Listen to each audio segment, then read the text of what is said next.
ایک قوم، ایک امت ایسی ہے کہ جس نے اپنے رسول کو رد کیا اور اسے ہلاک نہیں کیا گیا۔ حضرت نوح کی قوم غرق، حضرت ہود کی قوم ختم، حضرت صالح کی قوم ختم، حضرت شعیب کی قوم ختم، آل فرعون ختم۔ یہود وہ امت ہے کہ معزول تو ہو گئی، جیسے ہی حضور آ گئے قرآن لے کر معزول ہو گئے۔ وہ جیسے کوئی ایک منصب ہے، اس منصب سے معزول کر دیے گئے، قتل نہیں کیا گیا، انہیں زندہ رکھا گیا۔ منصب تو اب قرآن آ گیا، محمد الرسول اللہ آ گئے صلی اللہ علیہ وسلم، اور کعبے کے گرد ایک نئی امت۔ وَكَذَلِكَ جَعَلْنَاكُمْ أُمَّةً وَسَطًا لِتَكُونُوا شُهَدَاءَ عَلَى النَّاسِ وَيَكُونَ الرَّسُولُ عَلَيْكُمْ شَهِيدًا۔ اگرچہ یہ امت 600 برس قبل قتل اور ختم ہونے کی مستحق ہو چکی تھی۔ کیوں؟ 600 برس قبل آئے تھے حضرت مسیح علیہ السلام، اور قرآن میں بھی ہے اور موجودہ بائبل میں بھی ہے کہ حضرت مسیح کو اسرائیل ہی کی طرف بھیجا گیا۔ صرف سورہ آل عمران میں ہے رسولاً الی بنی اسرائیل۔ یہ تو صرف محمد الرسول اللہ صلی اللہ علیہ وسلم ہے جنہیں پورے عالم انسانیت کی طرف بھیجا گیا، کوئی اور رسول تمام انسانوں کے لیے مبعوث نہیں ہوا۔ اور ابھی بائبل میں موجود ہے کہ میں صرف اسرائیل کے گھرانے کی کھوئی ہوئی بھیڑوں کی تلاش میں آیا ہوں۔ اسی لیے میں نے کہا تھا میں بھی امریکہ وغیرہ جاتا ہوں تو یہ اپنے پاکستانی ہندوستانی بھائی جو ہیں، یہ کھوئی ہوئی بھیڑیں وہاں جا کر جو ہیں وہ گم ہو گئی ہیں، ان گمشدہ بھیڑوں کی تلاش میں۔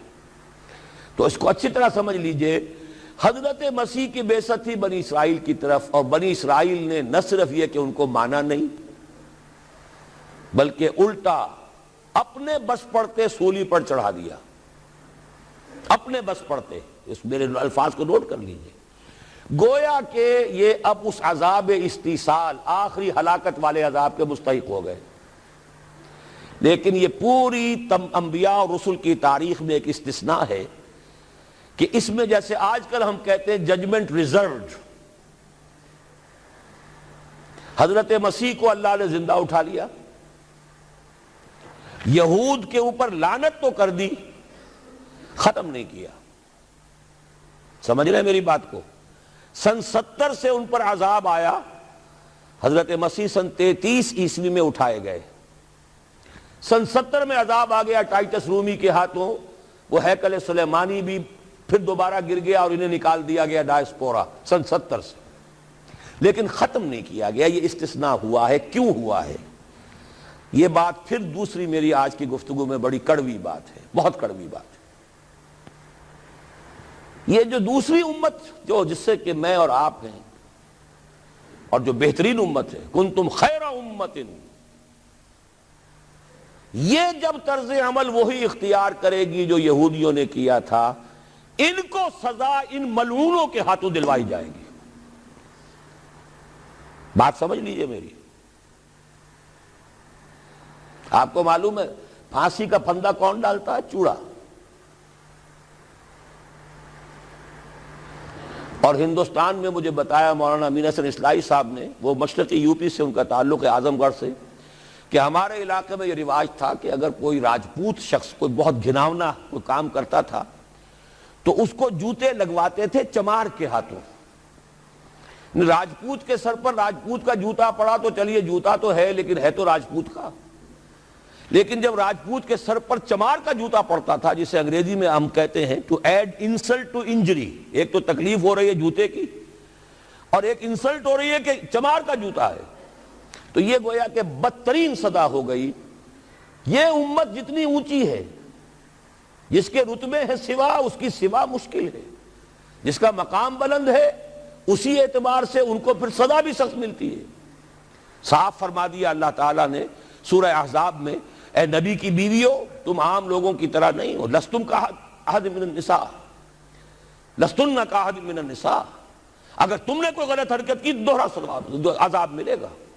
اور بات صحیح ہے، جن کے رتبے ہیں سوا ان کی سوا مشکل ہے۔ اس امت کو عذاب کے کوڑے مارنے والی قوم وہ ملعون اور مغضوب علیہم قوم ہے جس کے لیے قرآن مجید 2 دفعہ کہتا ہے ضربت علیہم الذلۃ والمسکنۃ وباؤوا بغضب من اللہ. اور یہ کوڑے بہت زبردست شکل میں ابھی آنے والے ہیں. میری بات اب آپ نے سمجھ لی کیوں رکھا گیا یہود کو, یہ جلاد کیوں سنبھال کے رکھے گئے, انہیں بھی سزا دی گئی. اس صدی میں بھی ہٹلر کے ہاتھوں میں بھی 6 ملین 60 لاکھ اس نے ختم کیے, ان پر تو سزا کا سلسلہ چلتا رہا, ایکسٹرمینیٹ نہیں کیا, ختم نہیں کیا, باقی رکھا ہے. اس لیے کہ ان کو کوڑا بنا کر امت مسلمہ کی پیٹھ پر مارنا ہے کہ تمہارا رتبہ, تم محمد کے امتی صلی اللہ علیہ وسلم, ہمارے آخری رسول, ہمارے اکمل رسول, ہمارے خاتم النبیین, خیر البشر, اور ان کی امت ہو کر تمہارا حال یہ ہے. تو تم سزا کے مستحق جو ہو, وہ سزا ہے کہ جو اچھی طرح سمجھ لیجئے ہماری حال جو اس صدی کے آخر میں شروع میں ہوا تھا کہ تمام مسلمان غلام, اس غلامی کے اوپر جو مزید کوڑا تیار ہوا 1917 میں بالفور ڈیکلریشن کے ذریعے سے برطانیہ نے اجازت دے دی کہ یہودی آ سکتے ہیں, اب فلسطین میں آ کر آباد ہو سکتے ہیں, وہ مکان خرید سکتے ہیں, جائیداد خرید سکتے ہیں, زمینیں خرید سکتے ہیں.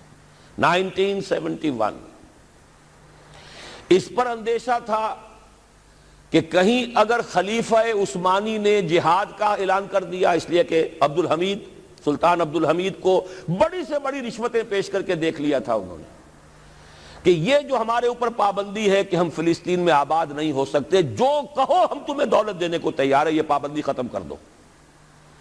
سلطان عبد الحمید ویسے جو بھی کچھ تھے چھوڑ دیجئے, لیکن یہ کہ اس نے کہا کہ جو معاہدہ عمر نے کیا تھا رضی اللہ تعالی عنہ, میں پیچھے نہیں جاؤں گا.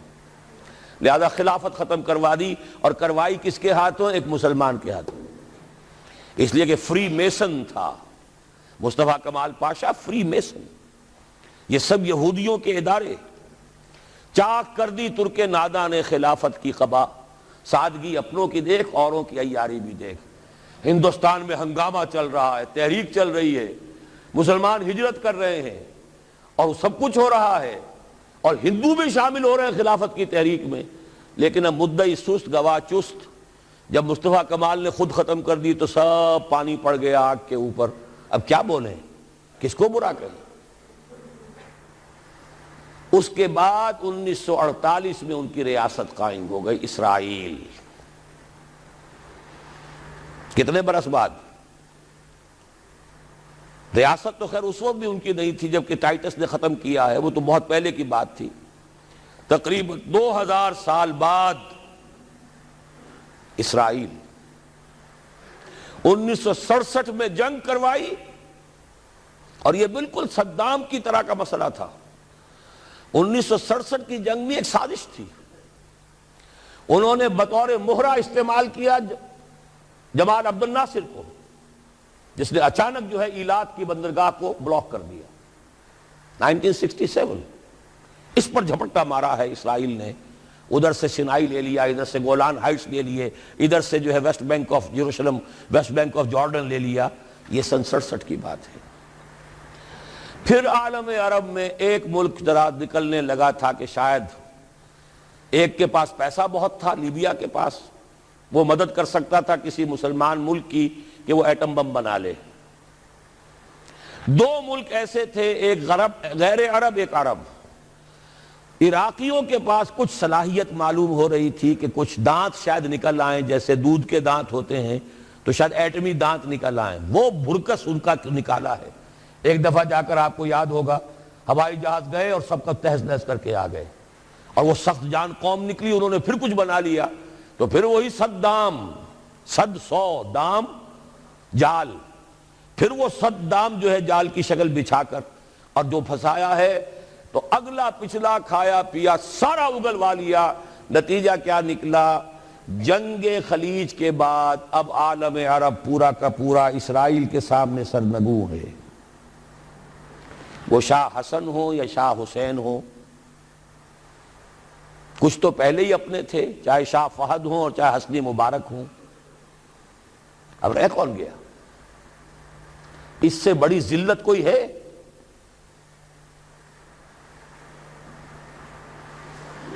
جن کے ساتھ ایک میز پر بیٹھنے کو تیار نہیں تھے، جن کے ساتھ گفتگو کو تیار نہیں تھے، اور بلا کر کہاں کھڑا کیا ہے؟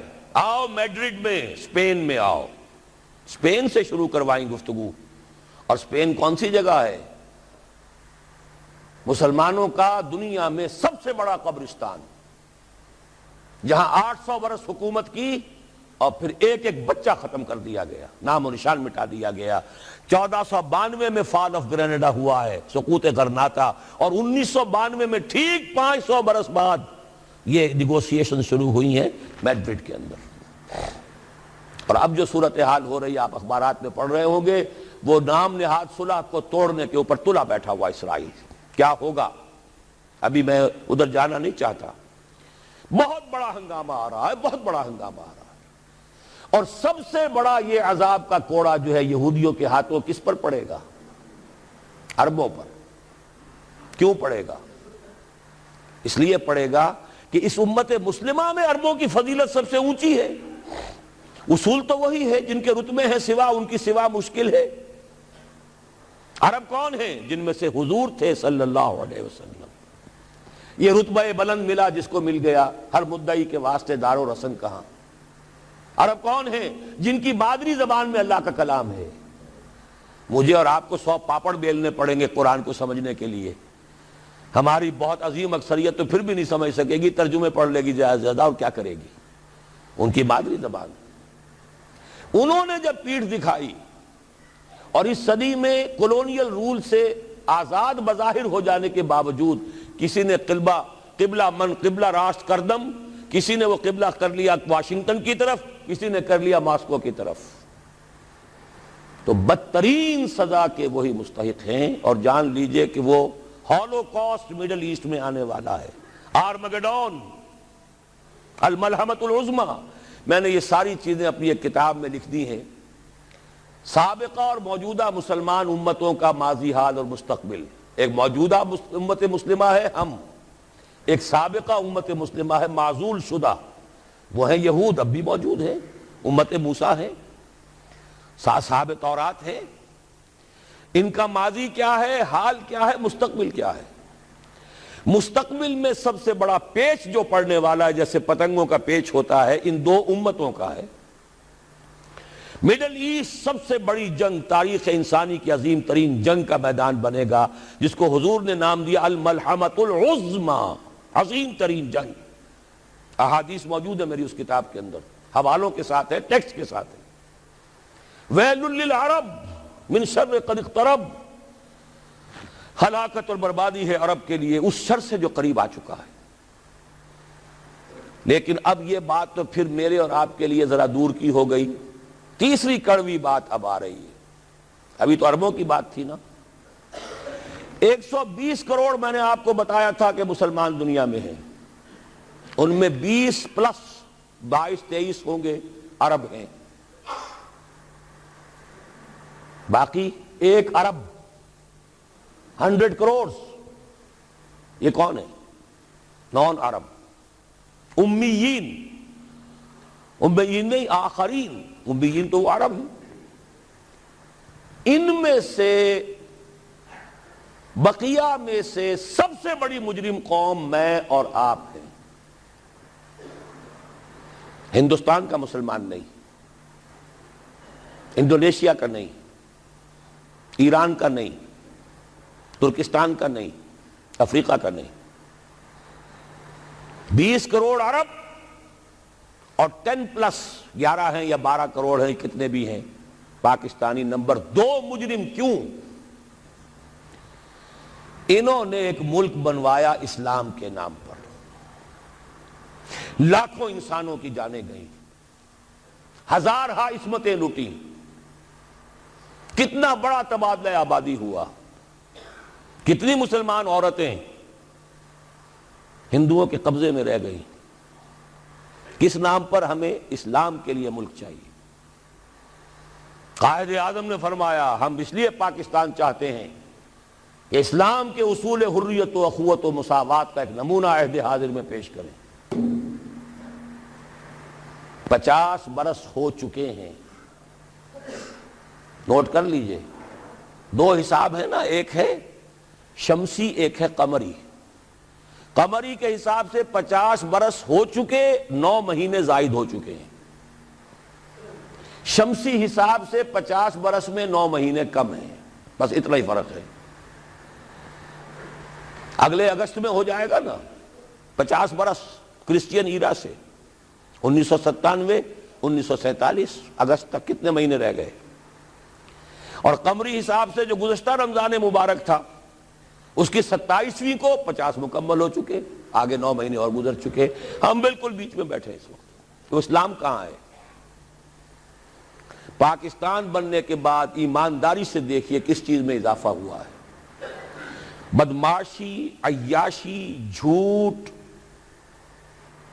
فحاشی، عریانی، بے پردگی، غبن، بد امنی، لوٹ مار، بڑے سے بڑے جرائم، گھناونے سے گھناونے جرائم، سب میں اضافہ۔ وہ اصول حریت و اخوت مساوات کہاں ہیں؟ ساری معیشت سود پر، اللہ اور اس کے رسول کے خلاف اعلان جنگ۔ آج ہم IMF کی ایک اسامی ہے، کورٹ آف وارڈ ہے، کتنے کھل کر باتیں ہمارے وزراء کر رہے ہیں، ہمارے لیے کوئی اور چارہ کار ہے ہی نہیں۔ میں ابھی سکھر میں تھا، وہاں ایک مذاکرہ دیکھنے کا مجھے موقع مل گیا ٹی وی پر، صاف کہہ رہے تھے وہ دانشور، وہ تو ہمارے لیے کوئی اور چارہ کار نہیں، ہمارے لیے مفید یہی ہے جو کچھ ہو رہا ہے، IMF ہی ہمیں بچائے گا، اور واقعتاً بچائے گا۔ کیوں بچائے گا؟ آپ کے لیے نہیں بچائے گا، اپنے لیے بچائے گا۔ اسے آپ کے اندر سے اپنا خون نکالنا ہے، اگر مرنے دیں گے تو خون کہاں سے لیں گے؟ they will keep you، لیکن رکھیں گے اسی طریقے سے کہ خون کشید کرتے چلے جائیں، کبھی بجلی کا کرایہ، کبھی گاڑیوں کا کرایہ، کبھی اس کا کرایہ، کبھی اس کا کرایہ، کبھی اس کا ریٹ، کبھی اس کا ریٹ، کبھی ڈاک کے ریٹ، خون چوسنے کے لیے۔ یہ صورتحال جو ہے یہ ہماری آخر کس کی ہے؟ کس نے کیا یہ؟ کیا اللہ ظالم ہے؟ کیا ہم مجرم نہیں ہیں اس کے؟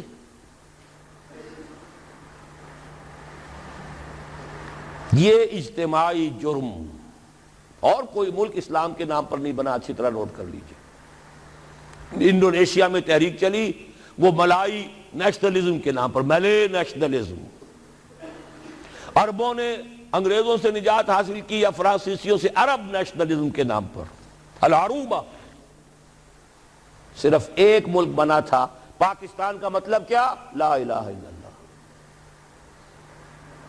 اور آج یہی وجہ ہے کہ کم سے کم عربوں کے ہاں خوشحالی تو ہے، جو ذلت آئی ہے ابھی ان پر، اور مسکنت آئی ہے، کر کچھ نہیں سکتے، بے بس ہو گئے۔ جزیرہ نما عرب میں آج یہود اور عیسائی دندناتے پھر رہے ہیں، ان کے فوجی مراکز قائم ہو چکے ہیں، نجد کے پورے علاقے کے اوپر ان کا قبضہ ہے اس وقت۔ ذلت ہی ہے نا، ہمارے ہاں تو بھوک بھی ہے، ہم تو اس سے آگے بات جا رہی ہے۔ ہمارے ہاں یہ مسئلہ اور آگے بڑھے گا تو کیا شکلیں ہوں گی؟ بھوکے بھیڑیے جس طریقے سے پیٹ پھاڑیں گے محلوں میں رہنے والوں کے اور کوٹھیوں میں رہنے والوں کے، وہ وقت دور نہیں ہے۔ یہ عذاب الہی کی شکل، جیسے کہ فرمایا گیا سورہ انعام میں، قُلْ هُوَ الْقَادِرُ أَن يَبْعَثَ عَلَيْكُمْ عَذَابًا مِّن فَوْقِكُمْ أَوْ مِّن تَحْتِ أَرْجُلِكُمْ أَوْ يَلْبِسَكُمْ شِيَعًا وَيُذِيقَ بَعْضَكُمْ بَأْسَ بَعْضٍ۔ اے نبی ان سے کہہ دیجئے اللہ اس پر پوری طرح قادر ہے کہ تم پر کوئی عذاب بھیج دے تمہارے سروں کے اوپر سے، یا تمہارے قدموں کے نیچے سے نکال دے، یا اللہ کو کوئی اور کام کرنا ہی نہ پڑے، تمہیں کو آپس میں ٹکرا دے، ایک دوسرے کی طاقت کا مزہ چکھائے۔